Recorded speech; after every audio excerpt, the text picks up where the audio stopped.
Salutations, Shays, and welcome back to your non-stop shop for all things strange and unusual, talking with shadows, the conversation everyone has, but no one wants to admit to. Here with your host, Vic Waitley. And Marcus D. And we want to give a quick shout out to our good friend over at the Whiskey Conspiracies, who's finally starting to sit down and actually record some content. We were hanging out with him last night and gave him all sorts of hell about how he needs to actually start his show, and he is over working on it now. I was thinking, like, right before I was going to say, like, the shout out, because I'm like, oh man, we're about to start. I got to give a shout out, like, what we were going to call him, because we know his real name, but I don't know if he's going to use his real name or he's going to use the name that he used whenever he came onto the podcast, or if he's just going to come up with something completely original. So whatever it's going to be, it's going to be called the Whiskey Conspiracies, and it's going to be really, really awesome. So I can't wait for him to actually get started, and hopefully whenever he actually does, we're going to bring him on so that he can actually kind of like let you guys see kind of some of the really, really cool stuff that he knows about.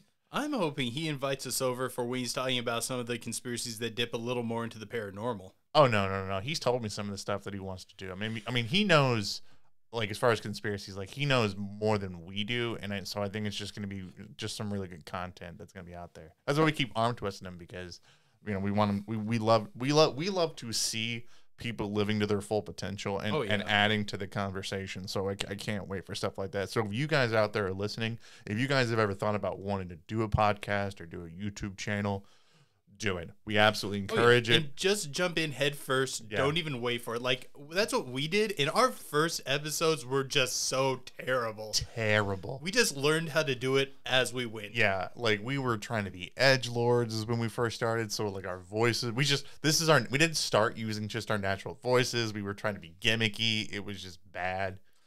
And there's a lot of weird stop, start, pauses. I remember in our first episode, we say strange and unusual like 15 times in the first 5 minutes or something like that. Yeah, at one point we're imitating. I know we're just flat out imitating another channel in their flow instead of just doing our own style. You know, at one point, like, I just realized, like, one of my absolute favorite movies of all times is Here Comes the Cool Running. It is the movie Cool Runnings, because the line that Sanka Coffee gives to Responding during the movie is just epic. And I used to tell people this all the time at the psych hospital. He tells everyone this all the time, every day. I hear this sort of shit all the time. I do. We can't be copying somebody else's style. We got our own style. Like, you know, like, it was just great. Like, that scene, like, where he's getting mad because Doris is trying to imitate the Swiss, and Sanka's like, we're Jamaicans, like, we should be doing, like, it our way. And I think that's a really good life lesson, is when you're going to go out to do your own content, you got to figure out a way to do it in your own way. And that's what we do now, and we just have a lot more fun doing it, don't we? Oh yeah, and it's good advice. It's good advice. I just hear it all the time. It's good advice.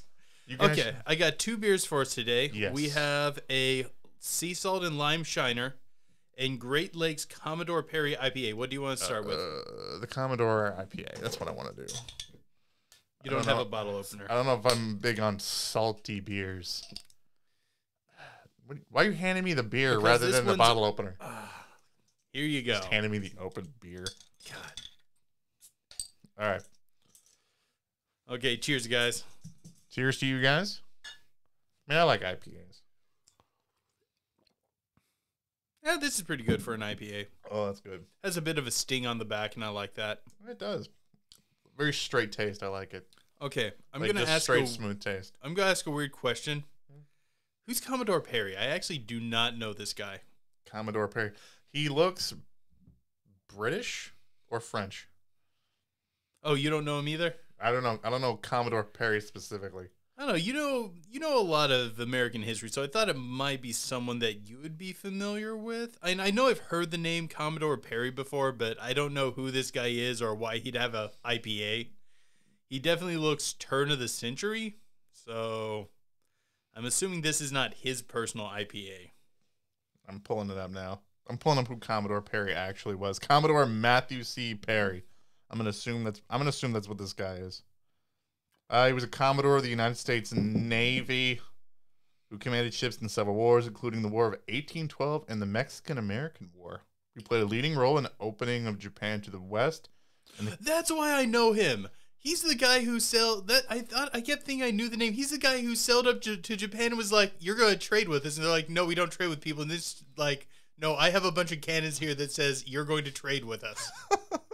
I also like one of his commands was the USS Shark.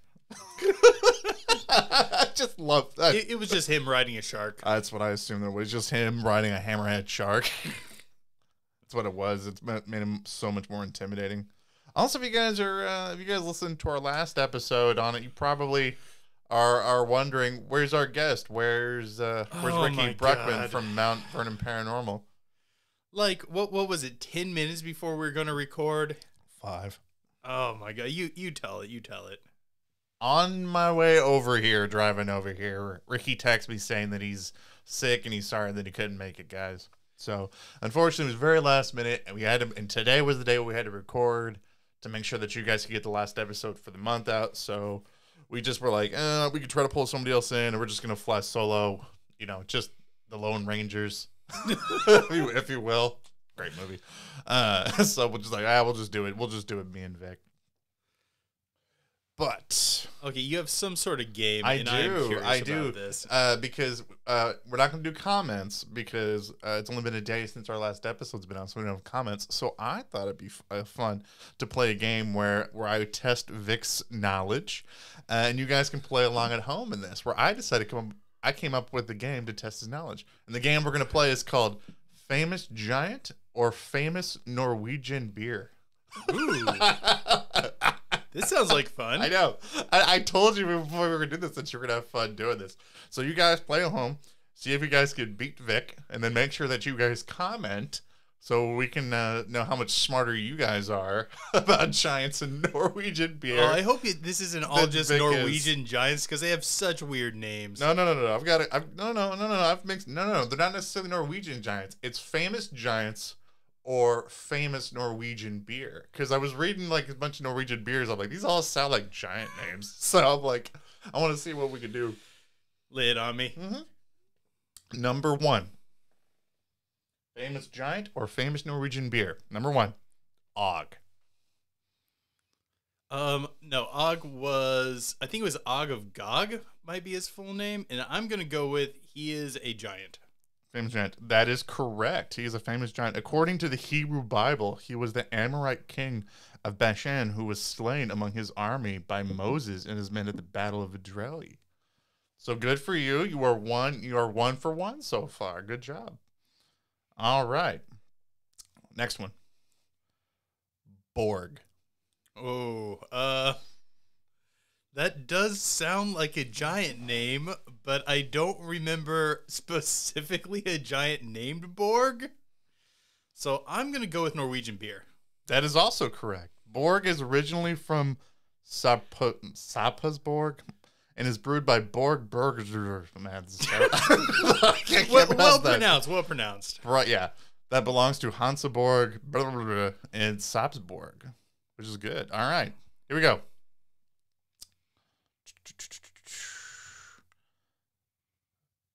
Ringness. Oh, God. Ringness.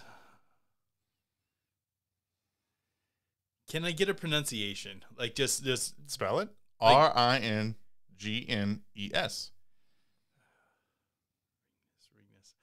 Okay, just so I'm not stalling, I'm gonna go with Norwegian beer because this is a giant. I do not know this one. Also a good one. Yeah, you are correct.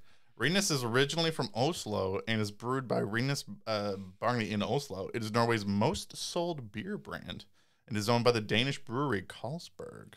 I'd say we try to get some of that. I agree. Here we go. Ravana. Ravana? I'm going to go with giant on this one because this one sounds vaguely familiar to me. Good job, man. You are 4 for 4. Ravan was a demon king of the island of Lanka and the chief antagonist in the Hindu epic Ramayana. That's why I remembered it, because I've actually read that one. Mm-hmm. Second to last one. Aegir. It's that famous one that's like that A and the E blurred together. G-I-R. Oh, this is probably Aegir, the sea giant. This was actually a trick question because it's both.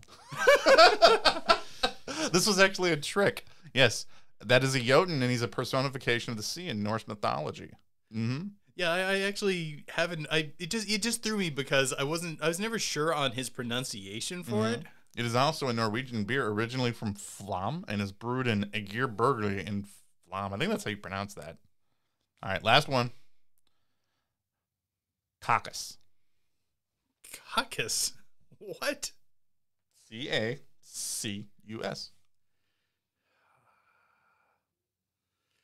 Oh man, I'm gonna admit I'm blind guessing on this one. I'm gonna go with beer. Oh, finally missed one. Caucus was a fire-breathing giant and the son of Vulcan. He was killed by Hercules after terrorizing Aventine Hill before the founding of Rome. Okay, you got me on one. Got one. That's true. Okay, we're gonna give you a 5 out of 6 on that one. Hey, I gotta say, I think that was a pretty good That's run. impressive. That's impressive. You are a huge nerd. I didn't think you were. I didn't think you were going to get as many as you did. So comment below, like how did you guys do? Did you guys beat Vic? Did you guys fall a little bit short on that? Let us know what you guys. You would have had to have gone a perfect yeah, score I to know beat me. That's all I'm gonna say. I don't count the Aegir one because that's a trick. That was a trick question. Wait, you should definitely count the Aegir because I even specifically said it was the giant of the sea. Your percentage is the same. You could have said I beer. can even tell you a story off the top of my head about Aegir. Okay, there's one where Aegir's throwing a party out in the ocean and the North gods show up because he's one of the few Norse giants that actually get along with the Norse gods. And everything's going pretty good till Loki shows up at the party. And Loki does something to totally ruin the party. I want to say that this is actually where he does the thing where he kills Balder with the mistletoe spear, basically tricks someone else into doing it. And there's something about him. Oh, and he also had this special copper pot where like there was like an infinite amount of, I think it was like fish stew in it or something like that. Pretty good for off the top of my head. God, you're such a nerd. But you just happen to have picked a giant that I remember. I think it was in the Prozed, I think. Yeah, I was going through and I was trying to pick like which ones I was gonna pick, and I kept looking at that. I'm like, am I on the beer or am I on the giants? And it's on both, and I'm just like, oh, that's why I was like, I'm gonna put that on there just to. But you better count that one. 5 out of 6. It's the same score. It's the same. It's either 5 out of 6 or 4 out of 5. Either way, I want to be counted for that one because I really knew that one. I hope somebody beats Vic, and it's just to show that they're smarter than him. That's fun. Yeah. But man, this is it, guys. This is the end of our month-long talk on giants, and it has been a long, crazy, darker ride than I thought that it was going to be when we first started it. When we first started doing this, and we really started thinking about like the giant narrative and where it goes and following it to its natural conclusion. So, well, giant stories mainly fall into one of two categories: really dark, horrible, cannibalistic brutes, or really silly stories. And that's about where it falls with giant mythology. I mean, there's a lot of ones where it's really dark, and there's a lot of them where it's really silly. mm. Like, do you know the one, I think it was from Ireland and Scotland, where one giant lived on Scotland, one giant lived on Ireland, and they would stand on different shores and just yell at each other all the time. Then I think it was the Scottish giant decides, screw it, I'm going to swim over there and come kick your ass. And while he's swimming, the Irish giant gets a look at him and he's like, oh, that giant's bigger than me. And he runs off to his house. He runs off to his house and basically he gets there and he has a wife and a baby. He's like, hun, hide the baby. And he gets in the crib. And so when the Scottish giant gets there and is like, oh, where's the Irish giant who I can't remember the name of? his wife's like, oh, he's out, but his baby's right there, and he sees like that he has this huge baby. He's like, oh, if the baby's that big, there's no way I can mess with this guy. And he goes back to Scotland, and I don't think they ever fight again. It's like the story of like every single fight ever throughout history. It's like, yeah, why don't you come over and say it to my face? Like, oh crap, you're way bigger than I thought you were. Never mind. I'm sorry, sir. I didn't mean to say that.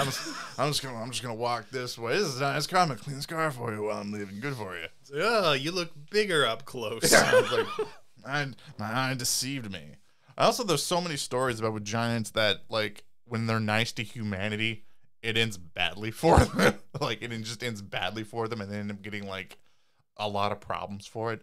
Like Prometheus giving fire to mankind, and then Zeus just straps him to a boulder with the vultures just picking out his entrails for like the rest of eternity. That is one of my favorite Hellenistic stories too. I love the story of Prometheus, but you know he gets off the rock, right? Yeah, no. Hercules comes by and frees him, doesn't he? Hercules kind of frees him, I guess. Okay, so the Titan is strapped to the rock for supposedly all eternity as a punishment from Zeus. And every day the vultures or eagles, depending on your reading, comes and rips out his liver. So fast forward way later, there's this big party being thrown, and all the great heroes are there. And Hercules is there with his bow and his hydra blood-tipped arrows. So someone starts goading him about how far he could shoot his bow. So he's like, oh, screw it. He just pulls it out and just fires it into the sky, which is a really dumb idea at a party. And it proves to be a really dumb idea. Who would have thought just shooting randomly into the air would go badly? So the arrow goes up and it hits another descendant of the giants, Chiron. Because Chiron's half Titan, half Centaur. And he's the guy who trained pretty much all the heroes. Like, you know how in like the Hercules Disney show, Philoctetes is a trainer of heroes? No, Philoctetes was not. He was a different guy. But Chiron is the guy who trained all the heroes. And it hits Chiron in the leg. And Chiron's a Titan, so he can't really die from the poison. But he is now permanently crippled and permanently in pain. So Hercules and Chiron basically go to Zeus and is like, hey, this guy's doomed to suffer. Will you please just let him take Prometheus's place on the rock since he's going to be suffering anyways? And Zeus is like, oh, okay, sure, whatever. We'll let Prometheus down, and Chiron can have his liver ripped out for all eternity.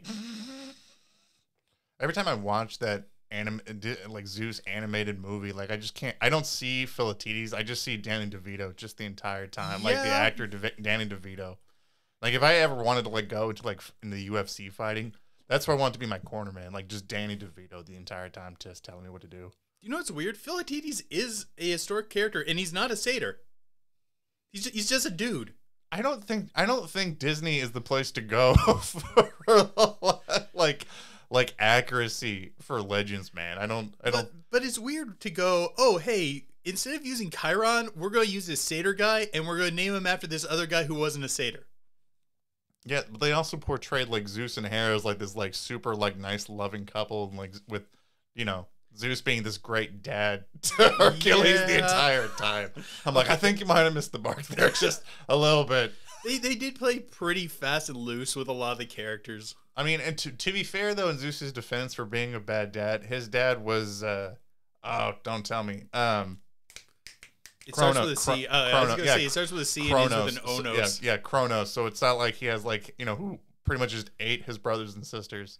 So yeah, it's not like Zeus had the best parent either growing up. So it cut the guy some bro. So like, okay. I'm trying to remember who Kronos' father was, but if I remember it, he was just as big of a dick. I think they're all. It's just a long line of just bad parents. I think through much that whole family line. I mean, patricide is a big running theme in their divine council thing, their divine hierarchy. But okay, let's get back into giants. I know we started with giants on there, but then we just kind of got on Disney. Yeah. For a moment, I thought we were gonna start talking about like the Kevin Sorbo Hercules show back when I was a kid. That was freaking great. I did. When I bought my house, that was what I watched for like the first, just for the first 2 weeks of back to giants. Back to giants. So we're going to start talking about Kevin Sorbo, the greatest actor of all time. He is actually pretty cool. Okay, what's the first topic we're talking about today? Where I want to start. I want to start with talking about giants as these ancient builders. Oh yeah.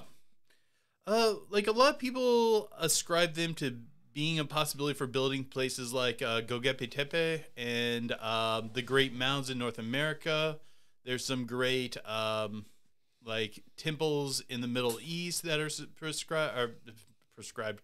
They're considered to have been built by giants in the folklore, and it's something that pops up in almost every tradition that giants are great builders. Even one of the when Beowulf's fighting, oh god, Grindel's mom, I can't remember her name.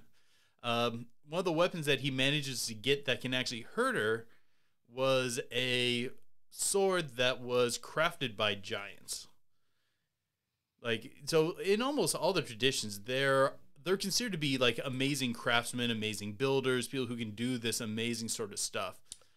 And one of the things that I thought that was really interesting is we talk about, like, we really like to talk about how there are similar myths about certain things across the world, right? Like we talked a little bit in the first episode of giants. We talked about like just descriptions of giants seem to be like the same across the world, like with 6 fingers, 2 rows of teeth. Native Americans talking about giant red-haired giants, and then you're seeing red-haired giants like in the Giant of Kandahar story where he's got massive wild orange hair. And in many of the Australian legends, they have the red hair again. Which, you know, if you think about those like 3 locations, they're, you know, of course, like known for their, you know, redhead people. Actually, aren't Aborigines redheaded? I don't know. Are they? I think so. I'm not an expert on like Aboriginal ethnicity, but if I remember right, Aborigines have red hair. That's neat. I'm pretty sure that's a thing. Like I said, I'm not a master of this sort of thing, but I want to say that's a thing. Neat. But across multiple cultures, like several cultures have stories of giants like building their own cities. And I want to press this. I know I mentioned this in the first episode, but I want to keep mentioning this. I really don't think that any of these structures necessitates giants had to have built them, but I mainly say that because I have a lot of faith in humanity as being really flippin' awesome when we put our mind to something.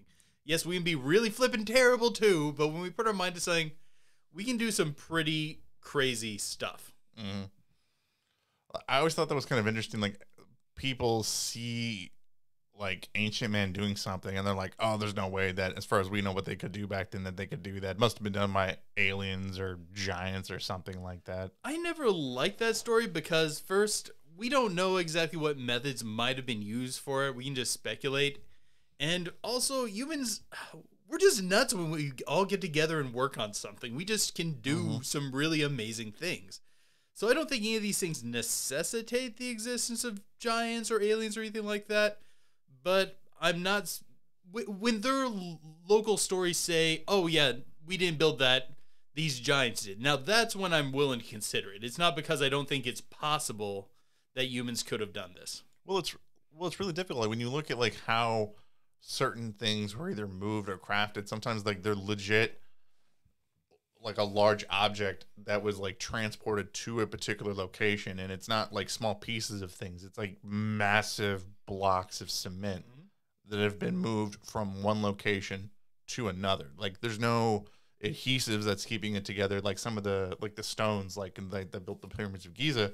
I mean, it's like, you know, the kind of stone that's there. There's legit no other stone anywhere, and it is just that big.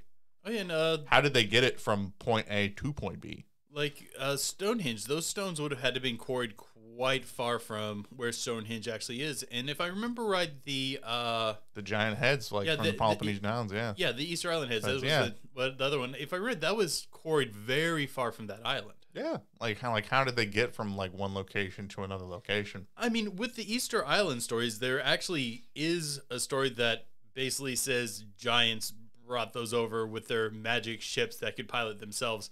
It's one of those stories where giants have incredibly advanced technology, which pop up sometimes. Well, look, like, okay, people don't understand. Like, we have this weird concept of just ancient man's like how much they knew or how much they do. Like, we look at the idea like the story of like Christopher Columbus. You know, like back then everybody thinks that the world is flat. Okay, people have known that's a misnomer. No, that's what I'm saying. Oh, like, gotcha, that's what I'm saying is like. People have known that the world is not flat for a couple hundred years prior to that, even probably longer than that, people were able to to guess and assume that the world was actually round. There were Greek philosophers. We have like books by Greek philosophers talking about the world being round, and they didn't seem to be expressing this was a new idea. Yeah, like ancient Egyptian builders having an understanding of the concept of geometry and things and like that. These are just things that that they knew how to do back then. Or like, it always frustrates me when people say, "Oh, the Great Mounds of North America." There's no way the Indians could have built that. I'm like, you do realize this is just stack dirt, repeat. And sure, you have to go through and tamp it sometimes to make sure it's compact, but it's not rocket science. It's just something that it would take a lot of people to do. Right. And I believe that humans could do that. Now, many tribes do say, no, that pre-existed our tribe, or no, this was built by a group of giants. That's part of some of their oral histories. Right. And I think that's a more important thing to think about when you look at like some of these like ancient cultures and them themselves saying, no, yeah, that city was actually built by giants. It's not people today that are guessing that. It's like legit people saying, no, yeah, there's giants over there. We know how tall they are. This is how big they are. And they actually did that. What are those big pillars in? I think it's either North Africa or the Middle East, where there's this like massive temple with these giant pillars. And supposedly those are erected by giants. Are you talking about like Iram? Like people thinking that it's there? I don't know if it's that specifically. I think so. I think it is that one. Yeah. We're talking about like the city of Iram in the Middle East. I think it's in Qatar. I think Qatar, like maybe Saudi Arabia. But like people, it's a city, a fictional city that people out there believe that was built by giants, that was like destroyed by God in some sort of massive sandstorm. But like people believe that like the giants lived there and like had dealings with jinn and a bunch of debauchery was going on there, and that's why it was smoked. If they're part angel, I could see them being able to tune in with jinn and stuff like that. Mm-hmm. Like I've heard people speculate that Enoch also could have been a city of giants. Mm-hmm. I was actually reading an interesting an article this morning where it was talking about a guy by the name of Bruce Fenton, who's an author and a researcher down in South America. Back in 2012, him and his team stumbled upon this like ancient city in Ecuador that the locals believed was built by giants. So they go there and they found these structures, and most of the structures that were there looked like they had been crafted by human hands. Like they had like evidence of like cement, like some sort of adhesive between many of the structures, like some of the smooth edges on some of the things. They even found what they believed were ancient large tools that are way too big to be wielded by like a normal sized person. And they believe that they had found this like ancient city that the people of Ecuador believed was built by giants. And then they went to the Ecuadorian government, and guess what the Ecuadorian government said? What? They said that no, that's naturally built. And they're like, but we found tools. No, those are naturally built tools. But the concrete. Yeah, they're like, this is a structure. Like, no, that was naturally made. Like that's naturally made cement. It's kind of like that Atlantis of Japan area. Mm-hmm. I look at that, I'm like, there's an awful lot of right angles here for this to be natural. And yes, sure, nature sometimes produces right angles, but that's an awful lot. It's like the Bitney Road is another one where I look at it and they're like, oh no, this is natural formation. I'm like, dude, that's a freaking road. It's like most of the world governments just got together and went, yeah, we think Mother Nature just decided to take a summer off and go get like an engineering degree, like at Purdue University or something. Yeah, that's the reason why. They're like, but there's like holes and and evidence of like design, like in symmetry. We're like, no, natural. I think it's interesting that giants are so common in so many different mythologies, and they follow very, very similar themes. It makes me think that there was another race of human that lived beside us at one point or another that were of this big stature, 6 fingers, 6 toes, and all that sort of jazz.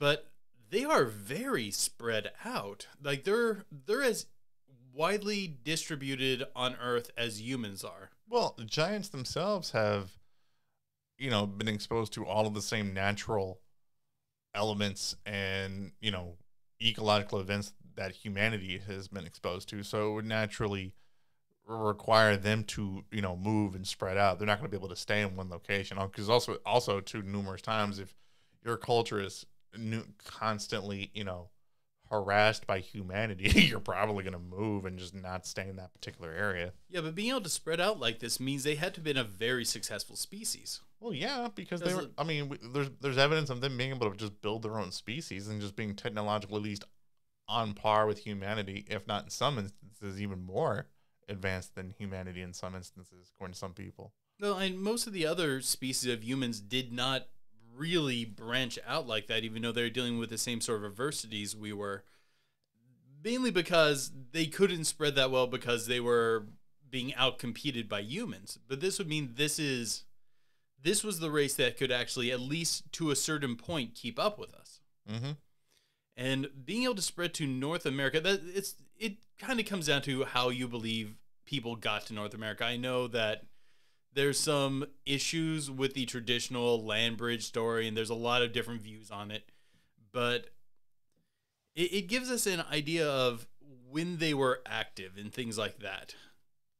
Well, if you were listening to our last episode in our patron section where we talked about the Hollow Earth, or maybe they use the Hollow Earth. Maybe they traverse these underground tunnels, and that's how they're able to get around so much easier. It's much easier to cross the ocean when you can go underground instead. I'm still doubtful of giants using underground tunnels. It's just weird to me. Or using their giant magic to teleport through caves.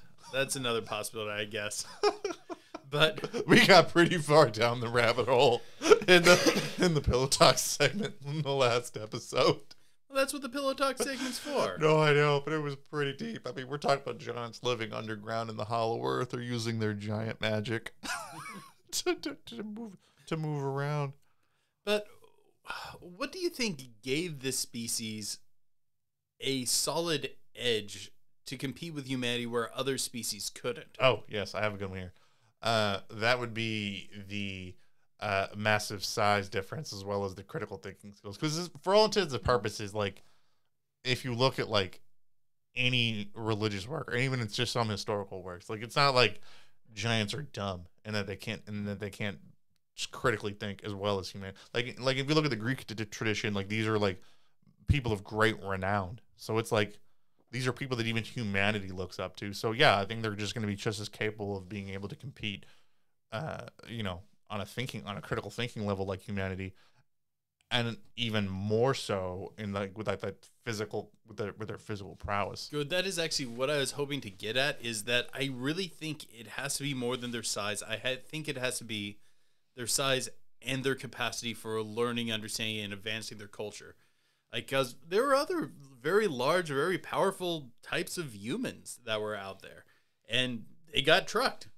They didn't make it. We did, but they didn't. So I really think it would have to be they're very intelligent, at least comparable to humans, and they're big. They could stand up to us in a fight, and I think it really needs to be both. Mm-hmm. How much do you prescribe to the divine heritage of the giants? Oh, just getting my personal beliefs. Like, basically, do you think that is a folklore that was built around this existing species to give justification of why they exist, or do you think this is a legitimate origin? Like, are these biological or are these spiritual creatures? I mean, like, I'm a practicing Catholic, so I mean, I believe in the idea of the Nephilim. Like, I do, like, me personally, deep down. Now, if you look at, like, say, like, based on the preponderance of the evidence for how much I've seen from, like, giants stories, I mean, giants themselves even seem to propagate this idea of them having this divine heritage too. I mean, it's not like they just rejected this idea. Wait, what do you mean by that? Like within the culture of, like, them believing that they themselves were descended from either titans, angels. But where are you getting that? From them themselves. Oh, I guess from our tradition, I guess. Like, from us telling stories, I guess. I mean, I guess from our tradition, I guess. Okay, sorry. I thought you had some sort of insight into their beliefs, and that's what... Sorry, I had to think about... Sorry. My bad. I went off the rails a little bit on that because I just realized, everything I'm being told is coming from our perspective, and we really don't have a whole lot from their perspective. Huh. Something that I was also thinking about, kind of going off of what I was talking about last episode about there being a potential genetic link to why people are trying to collect them. Do you think that do you think they have mortality in the same way we have mortality? Do you think that they die of old age? Do you think they die of natural causes? No, I think they're different. I mean, they can interbreed with humans. I mean, it's either A, that they're either just a different species, or they're just divine. One of those two things is going to get them to just live that long. I mean, but all the giant legends basically have them living for incredible lengths of time. If not that they're just straight up immortal. If they're part angel, I think there's grounds for it making sense. But there's also that the bigger something is, the longer that it can live. You know, that like I think that like with a lot of animals, that they can just live longer. No, I mean, tortoise will outlive an elephant. That's true. Like although if in the sense of like very, very, very small animals have very short life expectancies, like ants, or even if we're going to other forms of life, bacteria, things like that.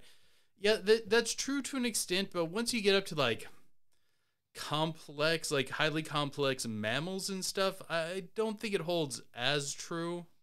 Like I think small dogs die faster than big dogs, but if I remember right, also small cats outlive big dogs. So I think you can't really make it. It's okay. I'll take back that argument. I will take that back. I will cede that point to you. I mean, it could also just be attributed to maybe they've been around longer than humans. Maybe they're this ancient culture that we keep finding signs of, that ancient culture that pre-exists as far back as we placed humanity. Maybe they've had more time to adapt and evolve natural traits that extend the life. Mm-hmm. Or maybe they just have some sort of protein present in them that helps like heal their DNA so they don't really age. Well, I mean, maybe they're half angel. Well, I mean, if you ascribe to the idea of like how like their biology was set up, like back in the day, like a lot of like evangelical scientists or researchers believe that like if you look at like how like the atmosphere was different, that it with how like more oxygen that there was in the environment, that it would cause beings to live a whole lot longer. Like when they do studies and models on things where they like try to create like an atmosphere that's more like oxygen rich, I guess, or like what it was probably like pre-flood. Like they say like things just live longer and they have more vitality than things do now. I mean, I guess I can see that as a possibility since the air is more oxygen rich, but okay. I don't know 100% on when the oxygen fluctuations were happening, when we had high and when we had low, but didn't we not have real high oxygen for well before humanity came about? Like before humanity? Like I think I know like way back during like the Jurassic period and things like that, we had very high oxygen. Even before, I think we had even higher before that, back when like the era of ancient bugs and giant like 12-foot long millipedes and right. What were those called? Dragon hawks, the dragonflies that are like bigger than a basketball. Because of like how like the atmosphere was like set up on Earth like back then. Yeah, like that was what was causing like that's what some people think that's what was causing like the gigantism like way back in the day. I mean, like if you look at like Israel today uses a whole bunch of stuff with oxygen therapy, trying to like just use it like to prolong people's life and increase vitality too. They do the same thing. Okay, just because this is the direction the conversation is heading, I want to go ahead and talk about what I was going to say for the patron part, and then we'll do something else for the patron part. Sure. Does that sound good to you? Sure. But before I get into it, why don't you pass me the bottle opener and let's try the Shiner's sea salt and lime, which you see, you guys don't see the face he's making. He's already just planning on hating this. Oh, it looks bad. No, it's good. I had one last night. If there's one thing I love with my beer, it's just salt. Oh my God. I'm not saying salty food. I'm just saying salt in general. Anything even slightly different, I swear you hate. It's good.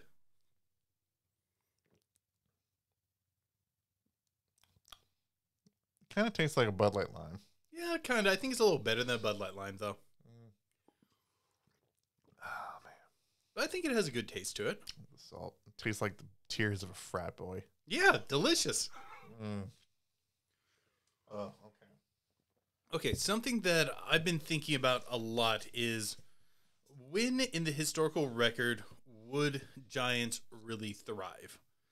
And I think I've kind of nailed down a time period where I think where their body shape would be excellent. Mm-hmm. What do you need to sustain a very large human? Buffets that open very early in the morning. Okay, before the time of buffets. There's a time before buffets. Okay, you mean the Dark Ages? Okay, I'm sorry. You need lots of protein, lots of protein, heavy amounts of protein, lots of proteins, high calorie dense foods, things along those lines, and you have that in spades during the Ice Age. That's an age of megafauna, and these things would be very effective at hunting those sorts of animals. I mean, think about like a mammoth. We know humans could take down mammoths when hunting in groups with spears. Now you have a human that is much notably larger, already has the same technology of spears. Presumably they had bows. We found them with axes and things like that too. And they have an adaptation that gives them better gripping, the extra toe, allowing them to move more easily over terrain like ice, snow, and things like that. And they have the extra finger to give them a much higher grip strength. So they could even wield weapons larger than just being such a big person. They could carry something proportionally larger than that. Right. I think that these guys would strive as hunters during the Ice Age, and even beyond that, that extra size in itself is going to give them a big advantage at dealing with very cold weather. Yeah, but okay. Here's the reason. So I'm just gonna, if you follow that line of logic, then why wouldn't giants just take over the world after the end of the Ice Age? Because I mean, like that's a massive ecological shift. Well, I mean, the only other, another ecological shift, major shift that happened was say like when the dinosaurs were wiped out after an asteroid hit. Well, think about after like a meteor hits, and it didn't do well for them. Yeah, and well, I think that it's going to come to an extinction level event for them because during the Ice Age, you have all these large animals, all this calorie-dense food, and a terrain that's very good for your body shape. But then these humans start spreading around, and they start also hunting the food. And it's believed that humans more or less hunted most of these things to near extinction. Beyond that, the world's starting to get warmer at the end of the Ice Age. Their body shape isn't as effective as it once was. The animals that have been driving their protein and fat needs aren't as plentiful anymore. So they're not finding things like woolly mammoths as prevalent or like many of the other megafauna of that time period. Do you I think as that disappeared.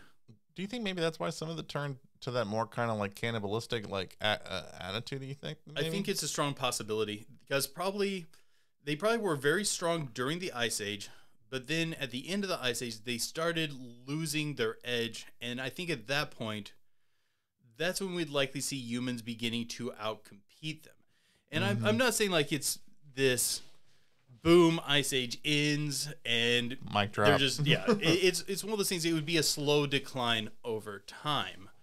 Likely they're smart. They would have began to adapt, but I really feel like at that point, that's when the more practical body shape of modern human steps in. We can likely reproduce faster, being less complex animals. Beyond that, we're much better built for forest environments. Like they are very good for icy tundra environments. That's something where that body shape would shine. Now, if you're going from hunting mammoths on the tundra to hunting deer in the forest, who's going to outperform in the forest? True, but I think if giants were prevailing during the Ice Age, I think we would have seen a reflection of that in ancient man's culture. That, or again, we want to say like it was wiped away by governments or anything like that. Because again, think about the stories of the ice giants from Norse mythology. Yeah, but I think you would have seen that across more than just there. I think you would have seen it across more cultures in that time. Well, not a whole lot of the occurrences of the Ice Age really got passed down into a oral history that would have made it to today. They likely Fair enough. during that time there were lots of stories about it, but there's a long time between then and now for us to forget those stories. Good point.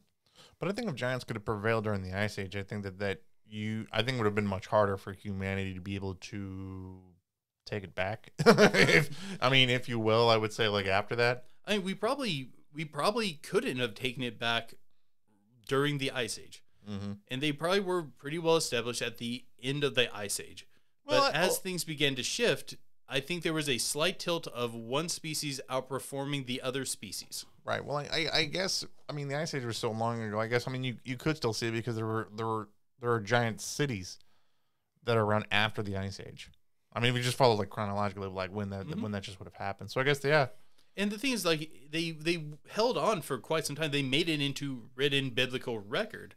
Right. So likely they held on for quite some time. Like maybe the Ice Age was what actually caused that boom in giant culture, and why you're seeing a lot of stories in ancient man stories. Because I'm just like I didn't even think about this as you're bringing it up. Because by the time of like ancient man, you're seeing giant cities in the Amorites, the Middle East, Native Americans, South America, and all these other sorts of all these other sorts of places. Yeah. So it would have been a big boost for them. Yeah, and also, although this is not true about the biblical history, in many traditional storytellings, when it comes to giants, they're usually the things that were around or in charge before humans. Right. So it does kind of follow some of that. The biblical story is not that way. In many mythologies, it is that way. Mm-hmm. So I kind of feel like that's my big theory on them, on when they thrived, why they thrived during that time period, and what happened since then. That they just got out-competed by something that could perform better in these forested environments. About why they could thrive. I don't know, man. I think there's just as much evidence of them being able to thrive like within their own cultures. Because I think if you look at like let's say like Neanderthals, like in Homo sapiens, like why like Homo sapiens were able to like take the Neanderthals out was because they were a lot smarter. Well, also during that time frame, no, Neanderthal were likely as smart, if not smarter, than humans. Well, they were able to wipe them. One thing they did not have was communication skills, like as effective communication skills. I would say like a dialogue of language. Where are you pulling this information from? Like they couldn't talk to each other. Yeah. I mean, I don't know if a written word was really what was going on back then. Like maybe no one had a written word at that time. Well, like maybe they had the ability to possibly like convey like emotional states like to people, but maybe not like just carry on a full conversation. I've never seen anything that implied that Neanderthals' conversational skills were anything less than human conversational skills. Like there's nothing that you might have read something that I didn't. Like what I've gotten from my study into it is that Neanderthals did not seem to have as strong of spiritual and cultural views. Like they didn't usually bury people with objects. They didn't seem to have like a religious tradition that at least made it to nowadays that we can find.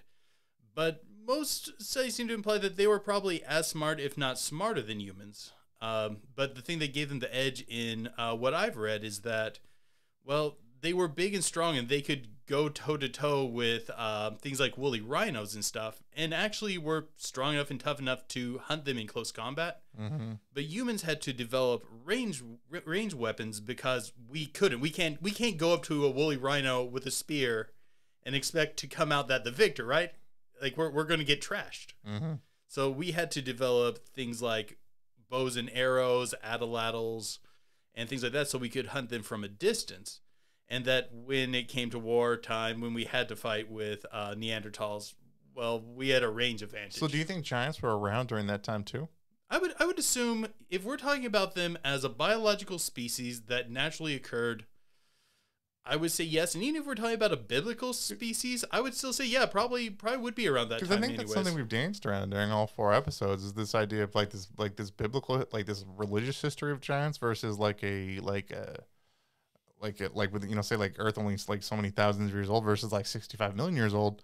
millions of years old. Like, And I believe in the Bible and believe that. well, no. So Earth is what millions I'm of saying years then old, is if you or billions. stack them together, we're giants around at the same time as Neanderthals and Homo sapiens. Then. Well, one of the things is we don't know when the Watchers came down to interbreed with men. I would say that it could have been during that time in both biblical history and just biological history.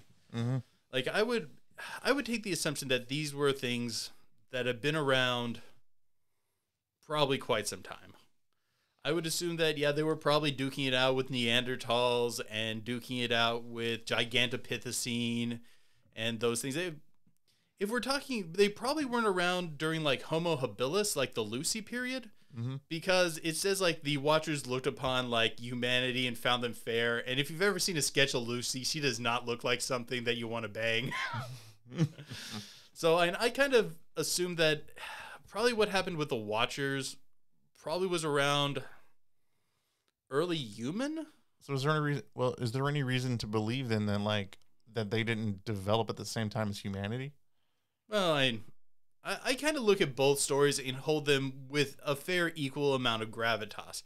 I would assume if I'm looking at it from the more scientific biological angle, yeah, I would assume that this was probably a descendant of Homo habilis that developed in a different direction than humanity. And if we're looking at it as the biblical story, I would still assume this was probably pretty early. Mm-hmm. But yeah, my assumption is they probably were duking it out with the other early human species. So then what makes them, what caused them to be able to lose the fight then? Because if they're just so much bigger, they're so much stronger, they're as smart as humans, then why would they end up losing? I think at the end of the Ice Age, they just couldn't sustain their population and culture because they were outcompeted by another species. No. There were stories way beyond the Ice Age of giants being around. But I think it's a very slow decline. I think they couldn't maintain dominance. I think that they were able to maintain themselves as a species. But there's evidence even in our old tradition of them being able to compete with cities, culture, like military, like having their own settlements and being able to do all these sorts of things. Like why, if they're as smart as us, why would they end up losing? Because it's not a war of a single battle, it's a war of attrition. I think it's something where we very slowly edge them out over time. Because think about in many of the old stories, it's not that there's this race equal to us in number. It's that there's this group over there who have this village. And they probably just could not sustain a large advanced culture. And then the culture just kind of whittled down over the year to where, like, by the time the biblical record comes about, we're talking about they might have some cities, they might have some towns, they're working as mercenaries. Because think about, like, how often they're mercenaries in many of the old stories. Mm-hmm. They're probably looking for ways to make money to purchase enough food to sustain themselves. Excuse me. That makes sense. But that's how that's my 2 cents on how I think it came about. I'm not saying my 2 cents on there is any more accurate than anyone else's. It's just when I think about these things as real existing entities and I place them on the time scale with everything else, this is how I foresee the storyline going. I'm not saying that is the objective truth. This is just all speculation. But I think it's a realistic speculation. That's fair.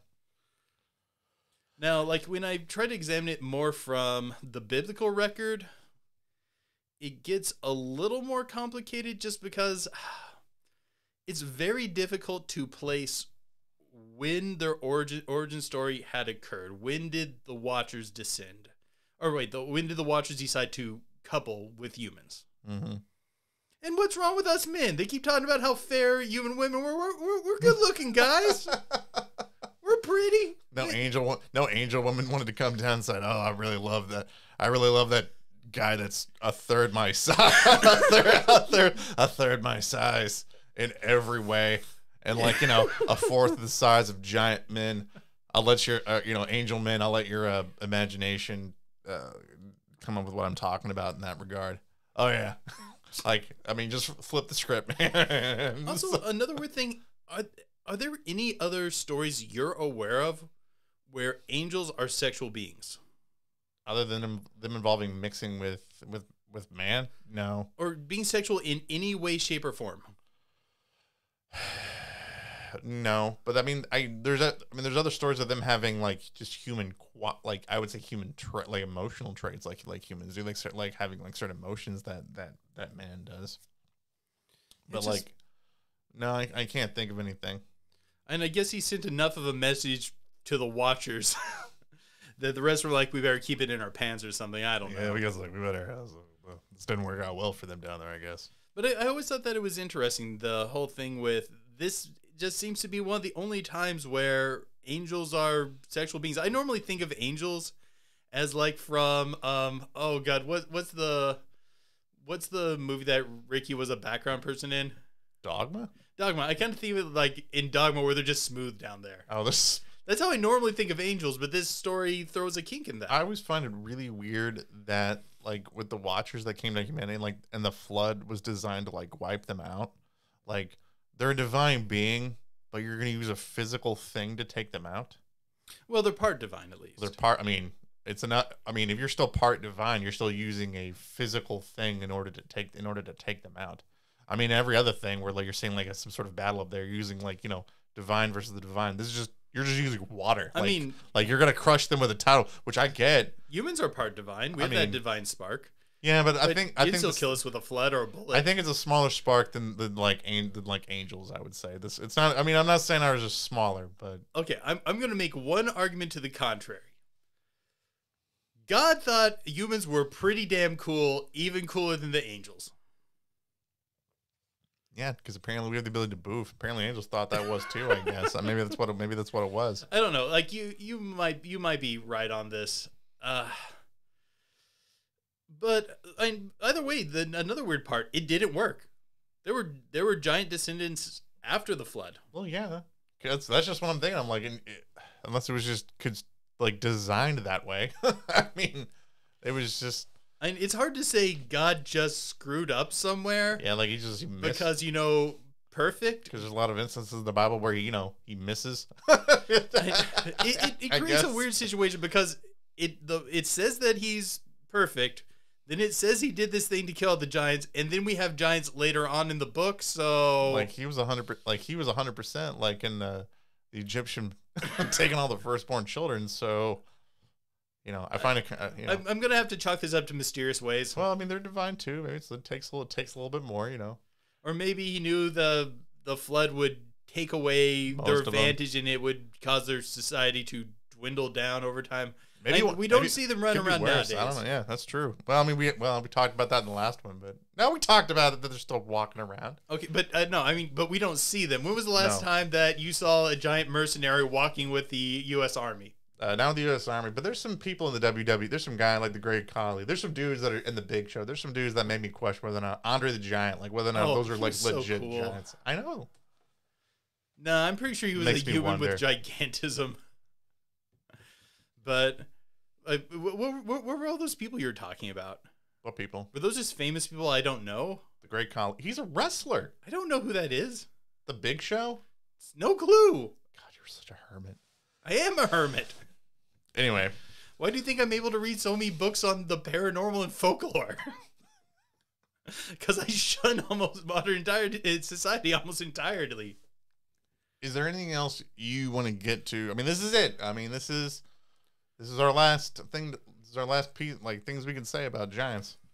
I mean, I guess we can bring up another one, but truthfully, for me, I think we've worked our way through most of my thoughts on this. I think that this was a pretty good capstone episode, at least from my angle. I know. Like, we talked about every aspect of giants in every way, shape, and form. Like, just so many. And there's probably some stuff we missed out on, guys. I know we did. I feel like we did pretty good at covering most of it. I think we did too. I mean, I think we took this conversation a lot further than like a lot of other people. I don't know anybody else that talks about this stuff. That really like thinks about these things, and takes the ideas of giants and stretches them out and talks about all the various things that we've talked about. So we hope you guys have enjoyed this. I mean, it's been a crazy ride. I'm glad you guys brought this up. Yeah, next month we're probably going to be talking all about things you can't find on YouTube. So we're about to get super obscure. Oh, I've already started ordering books. Yeah, I've been digging deep into finding some stuff. So, for those of you who are out there, what do you guys think about Linda Moulton Howe? I've I went ahead and grabbed some of her books, but I hear mixed things about how she is nowadays. So if you guys have a strong opinion on it, let me know. Mm-hmm. So, what's your guys' final thoughts on Giants? I mean, do you guys think that was there something we missed? Are we totally off the mark on something?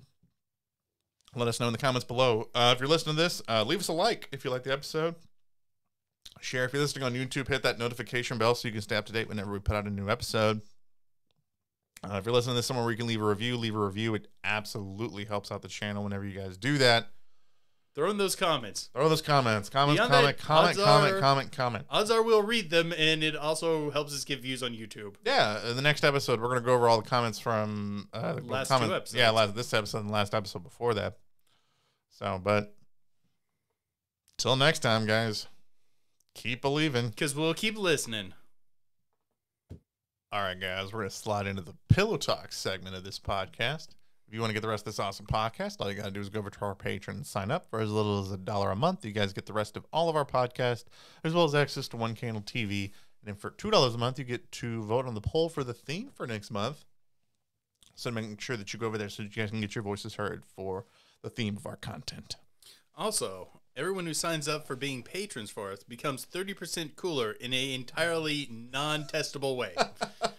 It'll happen, but it will not be objectifiable in any way, and thus will not hold up in court. You get 15 more minutes of us telling you guys how awesome we think you are. So if you want the rest of it, that's all you got to do to be able to go get that. All right. You know what I want to get into? I want to get into this last theory that it was a patron, Barbara, brought up, and I thought that this was an interesting concept. So I was going to leave it here in the patron section for it. Is Barbara a patron? Yeah. Okay, good. Because I need to be discussing someone's view in it. No, I want to make sure. Yes, yeah, she gets it. She brought up this idea of like, what if the Giants are like the Anunnaki of legend? Like, what if they're the beings the aliens that descended down and interbred with humanity, and like, and are those like those ancient alien theories like that people put out? Oh yeah, this can be pretty interesting. I mean, it follows along the lines of like, they descend, they fell from the stars, they come down, and then they interbreed with humans. They have miraculous abilities that people don't have. They're people of great renown, which beings from other worlds would absolutely probably would seem like that to us.